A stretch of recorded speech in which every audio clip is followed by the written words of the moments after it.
Hey, it's me, MLB. Here is chapter 23 of Future, and this one is titled Shoto's Ex-Avenger Part 2. Interesting. Bruce mused as they entered the conference room. Okay, everybody, we are now familiar with Shoto Todoroki's quirk or power, Steve said as everyone joined the table, including Tony.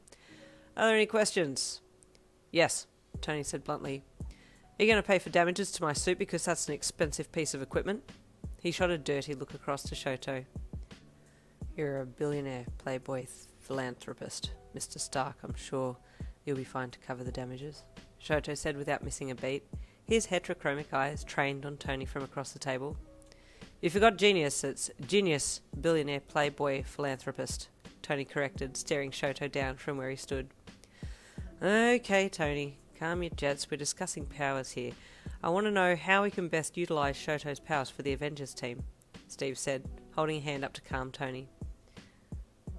Wait, whoa, have we discussed this? Bruce piped up, looking over to Steve. I mean, do we need an extra person on the team? Like, no offence, Shoto, but we have enough manpower, don't we? He said as his eyes darted from Steve to Shoto and back to Steve. Everybody knows who we are and what we do, Bruce, Steve replied. In a way, we're exposed. We need to have some people in the background with special skills that we can call on as our trump card if need be. Bruce nodded and shrugged in acknowledgement. Okay, I can see the logic in that. Well, I can't, Tony said defensively. We don't need any more people. You just have your pants in a knot because you didn't win that duel, Natasha said, winking at Shoto. I think it's a good idea to have affiliates in other countries. Steve nodded. Hawkeye, penny for your thoughts? Clint watched Shoto closely for a few more minutes, then addressed him in formal Japanese. Todoroki-san, do you have a reliable team of heroes at your disposal that you would be willing to gather for our cause if need be? Shoto bowed slightly and addressed him back in Japanese. Yes, Barton-san, it would be my honour. It doesn't matter which continent heroes come from. We all have one goal. Clint nodded. Well said, Natasha chimed in, having understood everything between Hawkeye and Shoto. Shoto smiled slightly and nodded at her. Okay, well, let's get back to the discussion at hand, shall we? Steve said, calling an order to the meeting. Ugh, what a day, Bakugou groaned as he entered the house. Babe, I'm home, he called out. In here, Mrs. Bakugou called from the kitchen. Just giving Hockey his dinner.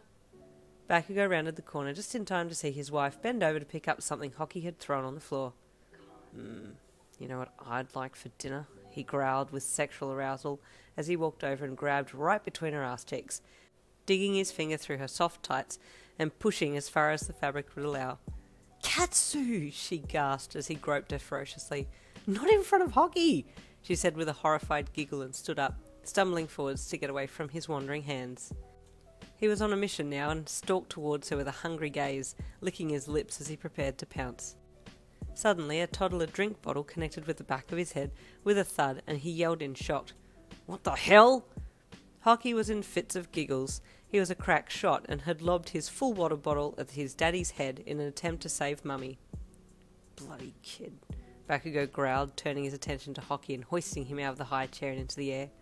Hockey was in fits of giggles and his happiness rubbed off on Bakugou, who cracked a smile as he spun his cheeky boy around. Okay, now go play, he said, placing his boy down and patting him on the bottom, pointing him towards the lounge room.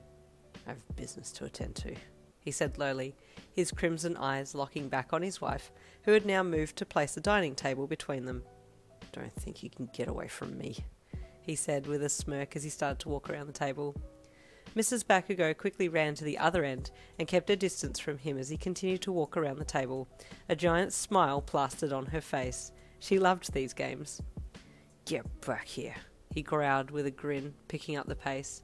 She squealed and picked up her feet, jogging a little to stay ahead of him. Suddenly he lunged over the table and grabbed for her arm. She screamed and jumped back. His hand missed her wrist but caught her sleeve, and he pulled her towards himself as he tried to hurriedly climb over.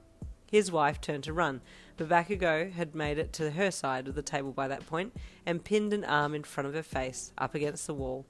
She turned to run the other way, and he let go of her sleeve and quickly placed his other hand on the other side of her, caging her up against the wall. Your ultimate move, she giggled, lowering her head and looking up at him seductively with smouldering eyes. I see you've got your ultimate move too, he breathed lowly. But we can't do anything yet because Hockey's still awake and we need to keep an eye on him, she said, running her fingers along the rim of his pants, just barely brushing his skin up under his shirt. His body shivered in response as goosebumps took over him.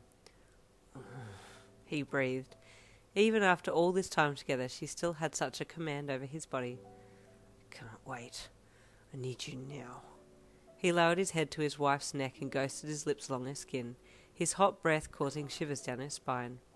She could feel her core igniting, and a little anticipatory, airy moan escaped her lips. Bakugou smirked. That's all I needed to hear, he whispered as he grabbed her around the waist and hoisted her up.